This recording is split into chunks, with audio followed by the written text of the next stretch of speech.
A gente vai falar sobre assuntos relacionados à maternidade. E para começar, eu queria falar um pouquinho sobre a psicologia perinatal. Mas adiante também vou falar sobre algumas questões relacionadas à psicologia perinatal e à maternidade, principalmente com relação à saúde mental materna, tá?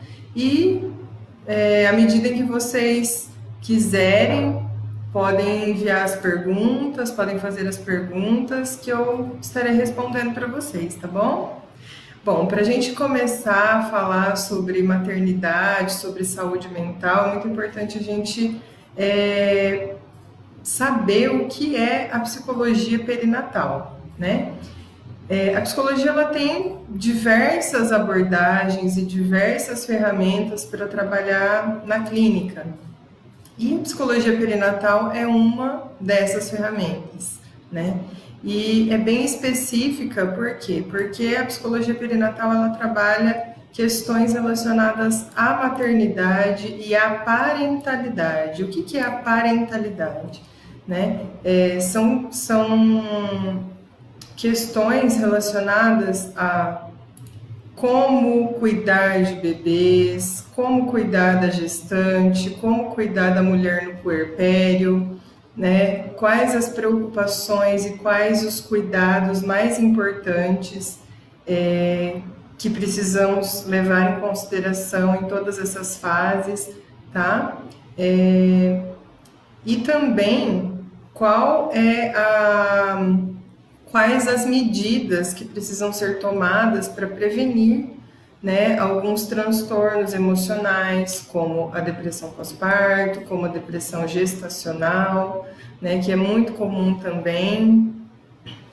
Já veio uma perguntinha aqui da Dayana, quais os sintomas da depressão gestacional? Para quem está acompanhando os vídeos, né, os nossos vídeos da Unvita, da campanha O Sonho de Ser Mãe, a gente tem um vídeo lá que eu estou falando sobre a depressão gestacional.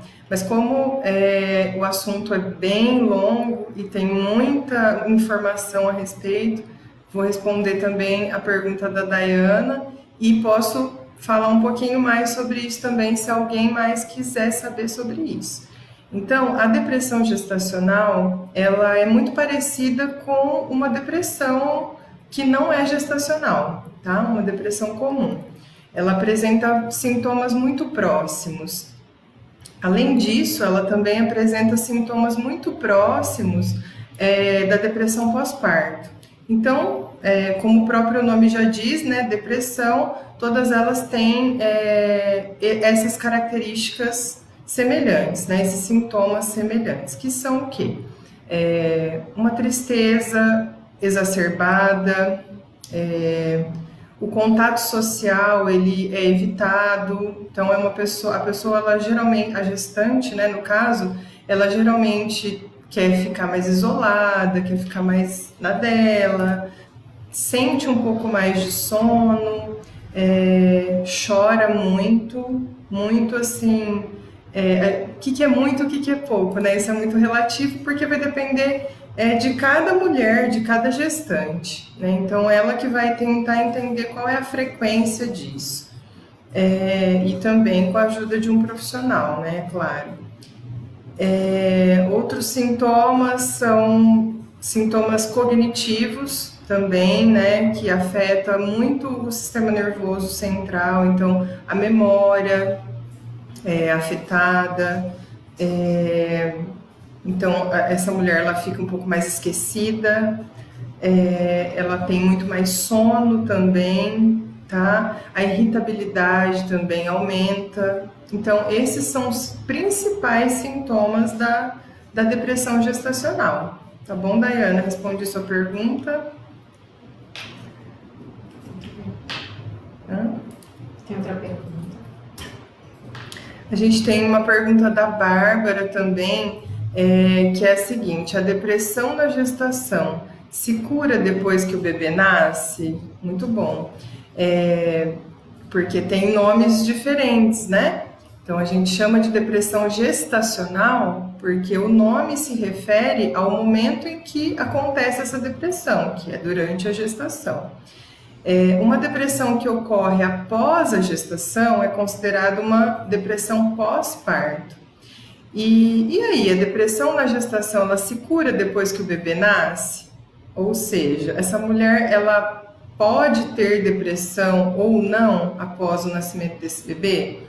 Ela pode ter, ela pode desenvolver, ou então ela pode, se ela não tiver os cuidados necessários, né, durante a gestação com relação aos sintomas da depressão gestacional, esse quadro de depressão ele pode permanecer após o parto, né, e pode apresentar sintomas até um pouco mais graves do que a depressão anterior. Então, é preciso ter um acompanhamento psicológico, principalmente. Em alguns casos, existe também um acompanhamento psiquiátrico, né? Tem casos que nem sempre a psicoterapia resolve, precisa ter uma intervenção medicamentosa, mas a psicoterapia ela é fundamental para que esse quadro seja revertido. Então, essa mulher ela pode sim ter uma reversão desse quadro, né? Melhorar dessa depressão gestacional, mas ela precisa ter um acompanhamento psicológico e, se for o caso, né, um acompanhamento psiquiátrico também, tá bom?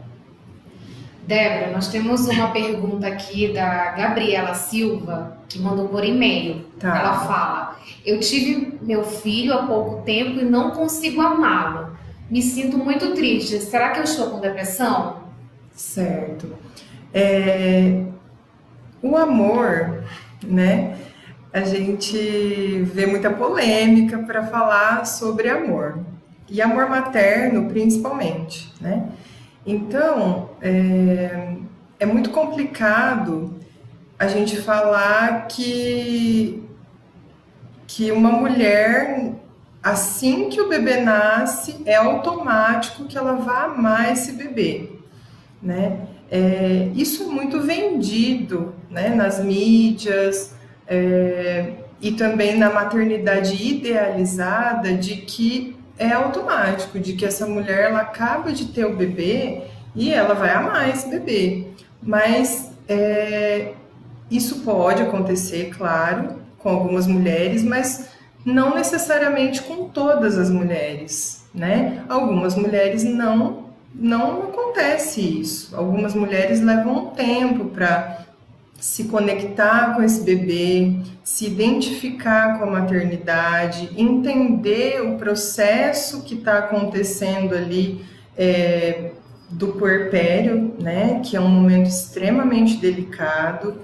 Então, não necessariamente essa mulher já vai acabar de dar à luz a um bebê e já amar esse bebê, né? Mas como isso é muito colocado como uma regra, né? Muitas mulheres nem falam sobre isso, né? Algumas mulheres têm um certo receio de falar sobre isso porque podem se sentir julgadas, porque algumas se sentem até culpadas, né, nesse momento. Poxa, meu filho nasceu e eu não consigo amar o meu bebê, e eu não consigo me sentir feliz por isso, né? Elas sentem que tem alguma coisa errada com elas, ou com o bebê, ou com a vida delas, quando na verdade é um processo que pode acontecer, e é muito comum de acontecer, né? Após o parto, a partir do 3º dia, a mulher ela pode passar por um período que é chamado de baby blues. Então, esse período ele é muito delicado, né? Ele apresenta sintomas muito próximos até da depressão pós-parto, mas não necessariamente essa mulher pode estar vivendo um quadro de depressão pós-parto, tá? O baby blues ele dura de 10 a 15 dias. Então, se essa mulher está sentindo tristeza e esses sintomas que são muito parecidos com a depressão, nesse período de 10 a 15 dias após o nascimento do bebê, a gente pode identificar esse momento como o baby blues, tá? Que é o blues puerperal, é uma tristeza puerperal, é a tristeza do puerpério, é aquele momento em que tudo é muito novo, tudo é muito difícil, né? Essa mulher está tentando aprender a amamentar, ela está numa rotina de sono maluca, né? Porque tem um bebê ali que chora às vezes a noite toda, não dorme, né? Não tem uma rotina de sono. Então é tudo muito diferente do que era antes. E fora isso também, né? Tem as questões hormonais, as questões biológicas, que também estão ali se transformando, né? Os órgãos dessa mulher estão voltando para o lugar ainda. Então tem muita coisa acontecendo. Então, esses primeiros 15 dias, eles são muito delicados mesmo. E eu acho que eu respondi, assim, bem... Sim, não foi muito sim, resumido, sim. né? Mas acho Sim, que ela entendeu. deu para E explorar aí a gente bem, tem outra né? pergunta também da Rafaela Costa sobre como trabalhar isso. Você fala nos vídeos sobre o pré-natal psicológico. Eu gostaria de entender o que significa. Certo. Então, o pré-natal psicológico, ele é um trabalho novo, vamos dizer assim, né? Ele existe há pouco tempo, ele foi criado pela doutora Alessandra Reis, tá? Que é uma psicóloga de Brasília. Esse tema do pré-natal psicológico foi tema da tese de doutorado dela, e ela trabalha com isso, acredito eu, que mais de 30 anos já, com questões relacionadas à psicologia perinatal. Então, ela que desenvolveu esse método do pré-natal psicológico. Mas existe uma história, né, com relação à psicologia no Brasil, e que a gente ainda tem desconstruído muito do que é a psicologia, né, do que é a psicoterapia. Então, o pré-natal psicológico não é diferente, né? Como ele é algo novo, ele também está sendo construído, está sendo conhecido. Então, a gente está tentando colocar isso, né, para maior número de pessoas conhecerem o que é o pré-natal psicológico, que é um método complementar ao pré-natal médico, tá? Especificamente, o pré-natal psicológico, ele trabalha com as gestantes e a família. Então, o companheiro ou a companheira dessa gestante, os avós, né?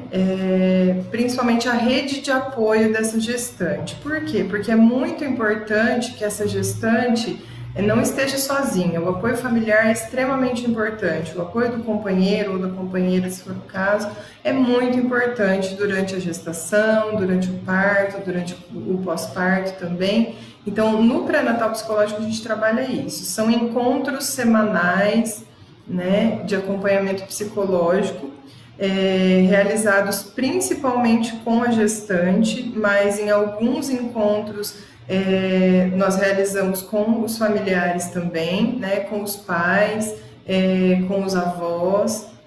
Aí nós trabalhamos questões sobre a avosidade, né, qual é o papel dos avós nessa nova situação familiar, né, de um bebê, de um novo membro na família tá nascendo.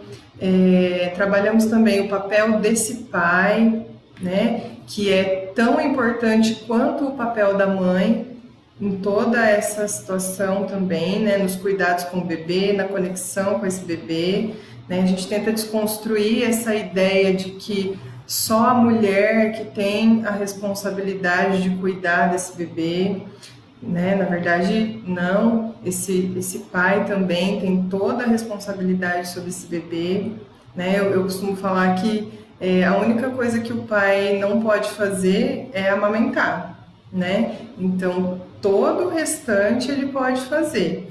E muito importante também a gente colocar que não é uma ajuda, né? O que o pai faz pelo bebê e pela mãe é a responsabilidade dele, não uma ajuda, né? Quem vai ajudar é a avó, é a vizinha, é a madrinha, mas o pai, ele está simplesmente cumprindo o papel dele de pai.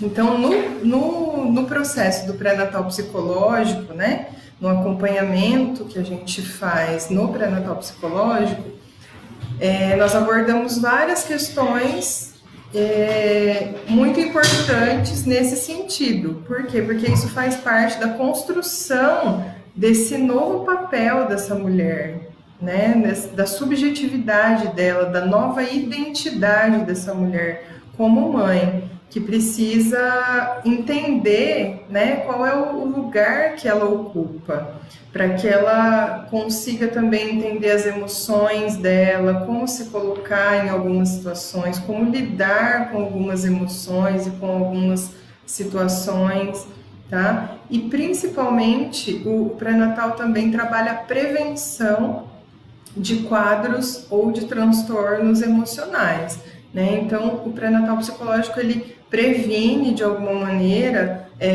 o desenvolvimento de transtornos como a depressão pós-parto, ou ansiedade pós-parto, ou qualquer tipo de transtorno emocional que essa mulher possa vir a ter.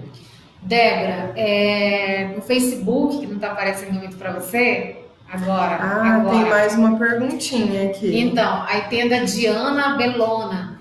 Ela pergunta sobre a depressão pós-parto, que pode ser originada ali devido ao relacionamento afetivo, mal sucedido, com relação ao casal, e isso pode projetar a criança? Pode acontecer de chegar a criança e ter esse problema? Bom, eu vou tentar responder do jeito que eu entendi. Assim, de alguma maneira, o comportamento, ele se relaciona com o ambiente em que a gente vive, né? Então, o que a gente entende por comportamento é essa inter-relação de organismo e ambiente. Se essa mulher que acabou de ter um bebê, ela vive em um ambiente estressante que pode levar ela a desenvolver estresse, ansiedade, depressão, muito provavelmente essa mulher pode apresentar sintomas como irritabilidade, tristeza. De alguma maneira, isso vai refletir no bebê, porque essa mulher, ela não consegue se conectar de uma maneira tranquila com esse bebê, né? Isso pode interferir até mesmo na amamentação.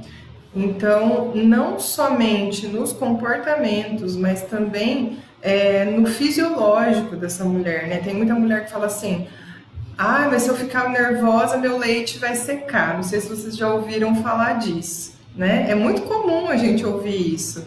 E por que isso acontece? Porque, de alguma maneira, o sistema nervoso, ele entende, né, que algumas substâncias não podem ser liberadas em momentos de estresse, né? E para que você consiga liberar esses hormônios, essas substâncias que produzem o leite, você tem que estar tranquila, né? Assim como quando você está no hospital, ou em casa, ou em qualquer lugar que você esteja num momento de trabalho de parto, né? Você precisa estar bem, você precisa estar tranquila, porque como que você vai conseguir dar luz a um bebê em um ambiente estressante, né? Em um ambiente que oferece perigo, que oferece medo, ansiedade. Então, o ideal tanto para o parto, para a gestação, para o pós-parto, é que essa mulher esteja tranquila, né? Nós somos animais, né? Então, por que eu falo isso? Porque se você olhar uma gata, uma cachorrinha que está procurando um lugar para parir, ela está procurando o quê? Um lugar tranquilo, né? E depois que ela tem os filhotes dela, para que ela não se sinta ameaçada também, né? Ou se estresse, ela quer ficar tranquila. Nós, como mulheres, que também somos, né, animais, somos mamíferos, a gente espera um ambiente tranquilo, longe de estresse, né, para que a gente consiga se conectar com o nosso bebê, para que esse ambiente não reflita, né, no vínculo que você vai ter com o seu bebê. Porque se interferir, pode sim prejudicar o bebê, pode prejudicar a mãe, tá? Beleza. Tem uma pergunta da Jaqueline Cristina. Ela diz: sou homossexual e quero ser mãe. Como ensinar ao meu filho sobre essa nova construção familiar e ensiná-lo a lidar com a pressão da sociedade? Assim, bem delicada, né, essa questão, porque a gente não, né? Eu acho que a sociedade tem uma ideia de família, né? Muito engessada ainda, né? Mas, na verdade, a família, ela é constituída não somente por laços consanguíneos, né? Ela é constituída muito mais por laços afetivos. Então, nós podemos considerar a família amigos, pessoas que não temos laços sanguíneos, mas que temos laços afetivos muito fortes, né? E as construções familiares contemporâneas, né, de hoje, elas vêm se transformando, né? Então, uma família que tenha somente a mãe e o bebê é uma família, né? Ou uma família que tenha uma mulher e a sua companheira e um bebê também é uma família, né? Ou uma família que tenha o pai e o seu companheiro também é uma família, ou somente os avós. Então, a construção familiar, ela se dá de acordo com os laços afetivos que aquelas pessoas construíram. E as novas construções familiares são consideradas família também, né? Não é só aquela tradicional de pai, mãe, bebê, né? Então, a gente precisa ter uma visão diferente disso, né? Porque cada dia que passa, essas construções familiares, elas estão sendo modificadas o tempo todo. Como lidar com a pressão que essa criança vai sofrer na sociedade, isso é algo muito desafiador.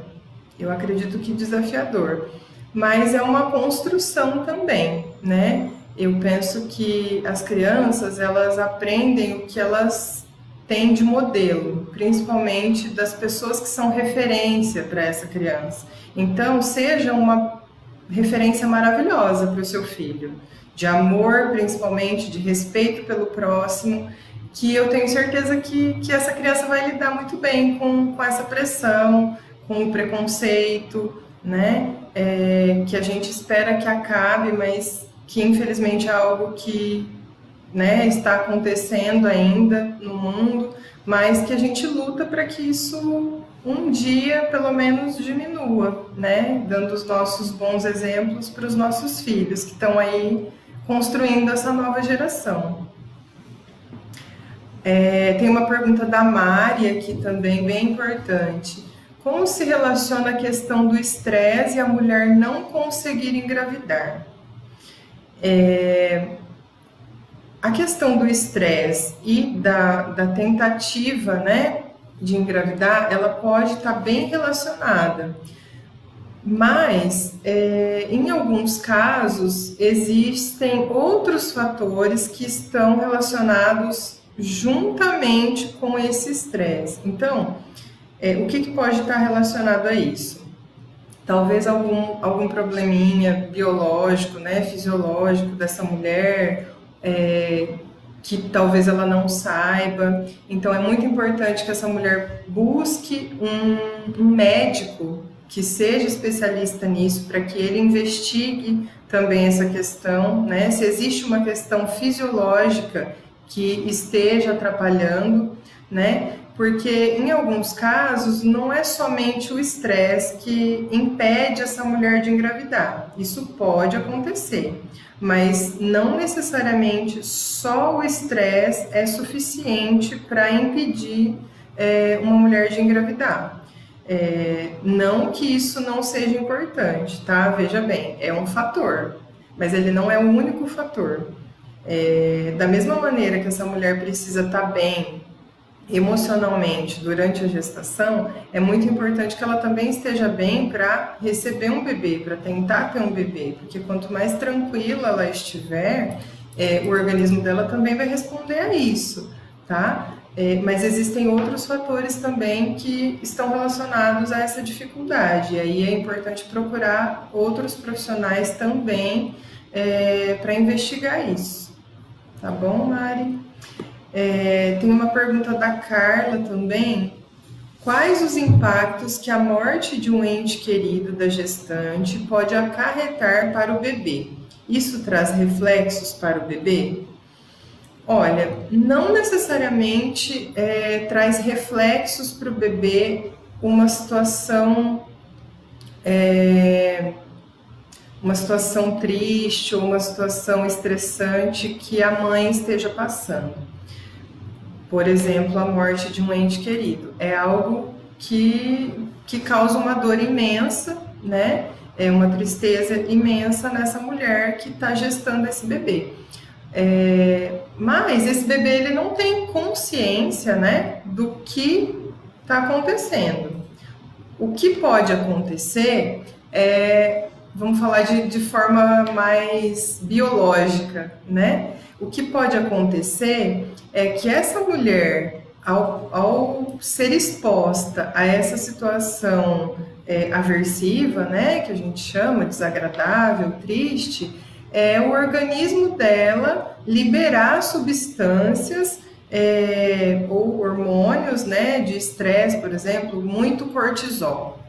E aí, esse hormônio vai refletir no bebê. Por quê? Porque ele vai receber, da mesma maneira que ele recebe o sangue, a alimentação, né, a água, todos os nutrientes que ele recebe da mãe, tudo que está em contato com a mãe, está em contato com ele também vai receber, né? Então, por isso que sempre que a mulher está passando por situações estressantes, não é que o bebê sabe o que está acontecendo, mas ele sente porque essa mulher, ela tem substâncias no organismo dela que vão, né, de alguma maneira também passar pelo bebê, tá?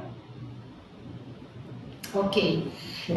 Tem uma pergunta da Tatiane também. Aí. Deixa eu ver. Isso. Tem o da Diana. Isso que já foi feito. Ela já falou que entendeu. Ela está só respondendo você. Agora tem da Tatiane, Cristina. Uhum.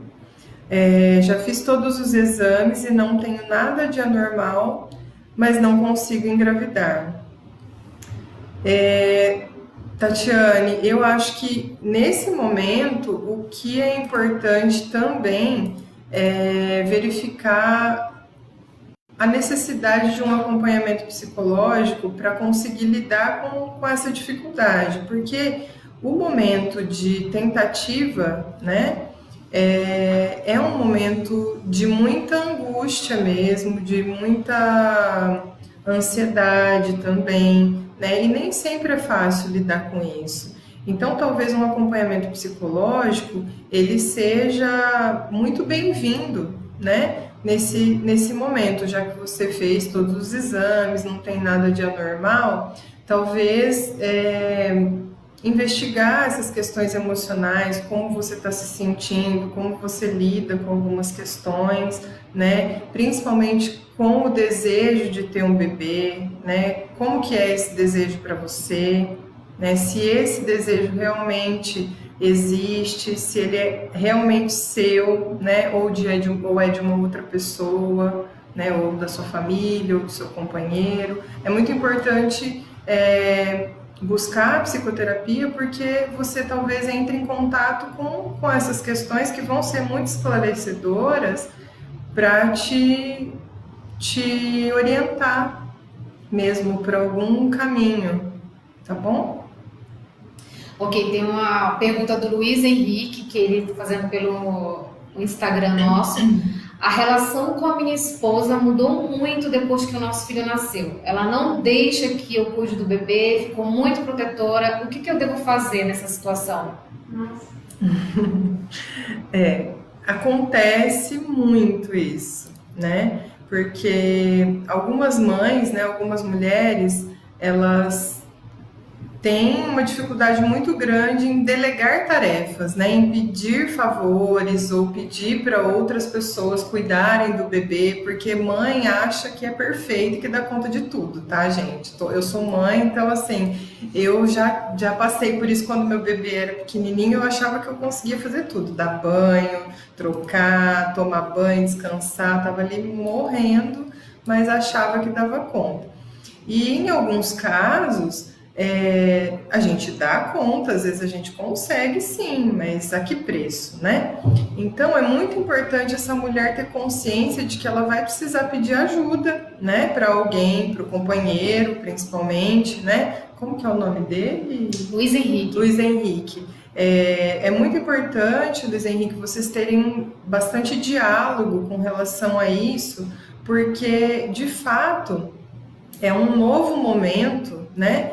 Para todos vocês, tanto para você quanto para ela. Acredito que para ela mais ainda, né? As mudanças são muito maiores.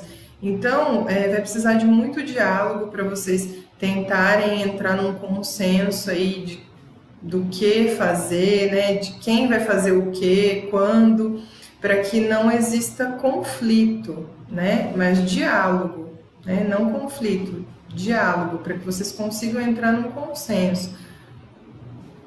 Tá, tem também uma pergunta da Kelly, que você já falou um pouquinho do Baby Blues, mas ela gostaria de saber qual a diferença do Baby Blues para depressão. Tá. Como identificar? Tá.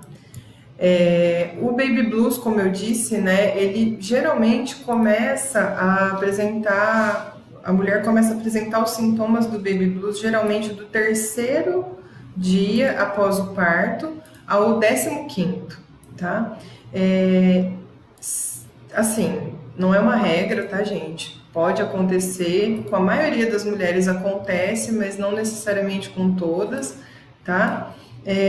Mas o que configura como depressão pós-parto, né? E como que eu posso diferenciar o Baby Blues da depressão pós-parto? Eu falo muito que as mulheres, as mães, elas precisam ficar muito atentas e observar bastante, não só as mulheres, mas a rede de apoio, né? Lembra que eu falei sobre a rede de apoio, que é muito importante? Então, o companheiro, os avós, quem estiver com essa mulher, se atentarem muito aos comportamentos dessa mulher. E principalmente a frequência desses comportamentos. Por isso que eu falei que era muito relativo o choro, né? Porque para uma mulher pode ser tranquilo ela chorar todos os dias, né? Essa é uma frequência que na rotina dela é ok. Mas se essa mulher que chora todos os dias ela começa a ter uma frequência, mas uma intensidade também maior e uma duração maior desse choro, dessa tristeza, do sono, da irritabilidade, isso já pode sinalizar um sintoma relacionado à depressão pós-parto. Por quê? Porque aumentou a frequência, aumentou a intensidade, aumentou a duração. Então ela chora todos os dias, o dia todo e com uma angústia muito maior, entende? Então isso pode configurar sim um quadro depressivo e aí é o momento de buscar ajuda profissional, tá? Para poder avaliar com as ferramentas necessárias se de fato existe mesmo esse quadro de depressão para que ele seja tratado. A Nayara, ela gostaria de saber, na verdade ela está relatando aqui que ela tem problemas com relação ao corpo dela, que mudou muito, teve muitas transformações. Uhum. O que ela deve fazer nesse momento, que ela está se sentindo feia, com a autoestima baixa? Sim. Ela acabou de ter bebê? Ela tem bebê, tem 1 ano, menino, já tem um tempo. Sim. Bom, a gente vive numa sociedade que exige muito de nós, né? Então a gente tem que estar feliz o tempo todo. E não bastando estar feliz, precisamos estar magras, sempre bem arrumadas, felizes, maravilhosas, né? E tudo isso é muito cruel para uma mulher que acabou de parir, né, gente? Porque é meio que inatingível isso, né? Como que uma mulher que acabou de ter o corpo completamente transformado, porque gerou uma vida, consegue estar linda, maravilhosa, né? Isso é uma cobrança social absurda, né? Só que às vezes a gente cai nessa cilada, né? A gente acha que não, eu tenho que estar magra, imagina, meu filho já tem 1 ano, meu filho já tem 2 anos, meu filho está com 4 meses e minha barriga está enorme ainda, gente, estou cheia de estria, ou então estou toda manchada, né?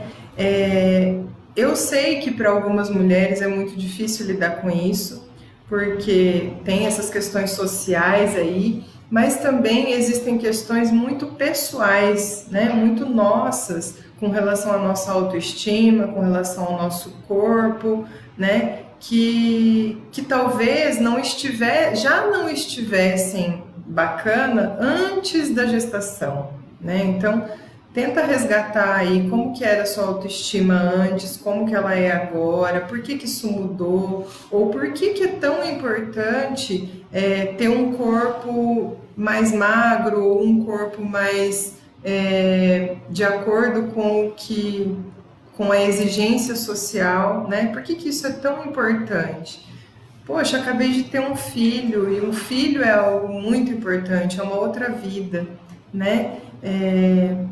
E aí tentar alinhar todas essas questões, né, relacionadas ao seu amor próprio, à sua autoestima, né, que é algo que é construído. A autoestima é algo construído, né? A autoestima é a gente aprender a se amar e também ensinar os outros a nos amarem, do jeito que a gente é, né? Pode ser com mancha de melasma, né? Manchinha de gravidez, pode ser com estria, pode ser com a barriguinha flácida porque teve um bebê, né? Mas é a gente, é o nosso lar, é o nosso corpo. Então a gente precisa começar a se aceitar e se amar do jeito que a gente é e não do jeito que as pessoas exigem que a gente seja, tá?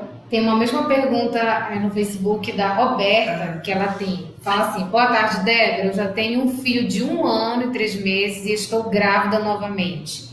Tive muita dificuldade com o meu corpo para emagrecer na primeira gestação e fiquei muito depressiva com isso. Agora, na segunda gestação, toda essa angústia está voltando. O que ela deve fazer, Débora? Essa angústia está relacionada com o corpo. Tudo com o corpo. Já tenho um filho de 1 ano e 3 meses, estou grávida, novamente tive muita dificuldade com o meu corpo para emagrecer na primeira gestação, fiquei muito depressiva com isso. Agora, na segunda gestação, toda essa angústia está voltando. Eu acho que é basicamente isso que eu acabei de falar, né? Essas questões corporais e que envolvem muito o que a gente constrói da nossa autoestima, do nosso amor próprio, está muito relacionado com essas exigências sociais, né? Então, a gente precisa focar muito mais no que é mais importante para a gente, né? Se conectar muito mais com o que é mais importante, com o que mais tem valor para nós, né? É a minha família, é o meu bem-estar, é a minha saúde mental, que são prioridades, né? Ou é ter uma aparência melhor, porque eu vou me sentir melhor aceita pelas pessoas, né? Por que eu preciso dessa aceitação, né? Então, acho que é muito importante também refletir sobre essas questões, né? Por que é tão importante emagrecer, né? Porque quando a gente fica sob controle desse tipo de pressão, desse tipo de questionamento, de exigência social, isso causa uma angústia muito grande mesmo. E isso não é saúde mental, né? A gente adoece. Por quê? Porque a gente está vivendo uma pressão, né? Imagina você estar sendo obrigada a fazer algo que talvez você não tenha condições de fazer, né? Claro que é angustiante. Então, assim, é muito importante que a gente respeite o nosso tempo, o nosso ritmo, né? Se eu estou amamentando, eu vou respeitar isso. Meu bebê não vai mamar para o resto da vida, né? Então, eu posso esperar um pouco. Quando ele parar de mamar, quando a gente interromper, né, esse momento da amamentação, eu vou talvez ter um tempo para investir na minha autoestima, no meu corpo, fazer alguma coisa que seja mais compatível com o corpo que eu quero ter, enfim. Acho que isso pode ser pensado também, né, aos poucos e desenvolvendo essa autoestima aí. Ó, tem uma pergunta também do Felipe. Que cuidados ou atitudes o marido deve ter caso a esposa demonstre sintomas de depressão pós-parto? Porém, ela não percebe essa necessidade de um tratamento. Muito bacana. É muito difícil mesmo perceber, né, alguns sintomas, porque algumas mães, né, algumas mulheres, naquela ideia de que não, eu preciso dar conta, eu preciso estar feliz, eu acabei de ter um bebê, então eu tenho que estar feliz, eu não posso estar triste, né? O que acontece? Com essa ideia, ela passa a transmitir para as pessoas que ela está bem, mas no fundo ela está escondendo uma sensação, um sentimento, coisas que talvez ela não se sinta à vontade para falar, né? Nem com o esposo, nem com a mãe dela, nem com a família, mas que existe ali uma angústia. Então, é muito importante, né? Porque nem sempre essa mulher vai demonstrar, é muito comum que as mulheres não demonstrem, que os companheiros, né? O esposo, no caso da pergunta do Felipe, fiquem muito atentos às modificações nos comportamentos dessa mulher, né? Então, perceber aquilo da frequência, da intensidade, da duração. Ah, mas ela não era tão irritada assim, eu tô sentindo que ela tá muito irritada, eu tô sentindo que ela tá muito triste. E aí tentar dialogar e orientar essa mulher, ou talvez até buscar uma ajuda profissional, porque nesses casos é necessário, muito necessário que busque ajuda profissional, porque nem sempre só a conversa, né, só o diálogo entre a família vai resolver. Isso é muito importante, com certeza. Mas o acompanhamento profissional, ele é fundamental, né, para uma orientação nesses casos. Tem outra pergunta aqui da Iana Câmara. Gostaria de saber se o estado emocional, você já falou sobre isso, o estado emocional, a ansiedade, por exemplo, ela prejudica o desejo de ser mãe? Olha, o desejo de ser mãe, ele pode ser prejudicado por diversos fatores, né? Eu acredito que nos tempos em que a gente tem vivido, né, muitas mulheres têm o seu desejo de ser mãe, assim, ou até mesmo nem tem esse desejo de ser mãe mais, né, se algum dia tiveram. Pelo menos as pessoas com quem eu me relaciono, assim, eu vejo que não sentem mais esse desejo. E talvez, né, por conta do estado emocional mesmo, da ansiedade, desses novos tempos aí que a gente vive, né, tudo tão louco, tudo tão corrido, tudo tão maluco, e aí o desejo de ser mãe, ele acaba sendo eliminado mesmo, ou não existe, né? Eu li uma matéria esses dias que as mulheres têm mais medo de engravidar do que de morrer. Eu achei isso, assim, um pouco assustador, mas me deixou um pouco impactada, mas eu compreendo, porque existem muitas dificuldades mesmo, né, na maternidade, e eu acho que hoje nós temos um espaço de fala muito maior do que já tivemos, né, em outros tempos. Por exemplo, as nossas mães, as nossas avós, elas não tiveram tanto esse espaço de fala para falar sobre as dores e as delícias da maternidade, né? Então, hoje a gente fala muito mais abertamente e as outras mulheres, elas têm acesso, né, a essas informações, e hoje as mulheres elas têm também uma autonomia maior, né, para decidir se elas desejam ou não ser mães, né? Não sei se eu acho que eu fugi um pouco, né? Não, tudo bem. Ó, Débora, a Diana novamente está perguntando aqui. Depois que engravidei, eu resolvi criar sozinha, né, o filho. E entrei em depressão profunda. Há muitos casos assim? Sim, sim. Existem sim. Principalmente porque a sobrecarga, né, mental e física é muito maior, né? Imagina você ocupar a responsabilidade por várias atividades, por várias tarefas, por várias coisas, sendo uma pessoa só, né? Você fica sobrecarregada, né? Uma mulher multitarefas é uma mulher que adoece com muito mais facilidade, né? Ela tem crises de ansiedade, de depressão com muito mais frequência. Isso é muito comum, acontece bastante. Tem uma pergunta aqui da Gabriela, ela fala: Olá, Débora, você faz atendimento psicológico online? Eu estou buscando uma psicóloga, mas eu sou de outra cidade. Ah, bacana, muito importante isso. Eu realizo atendimento online e presencial na Unvita, tá? Vou passar o site. O site da Unvita é www.unvita.com.br. Vocês podem acessar, lá tem o meu perfil. E podem fazer os agendamentos também online, tá? A Unvita também tem uma sede, né?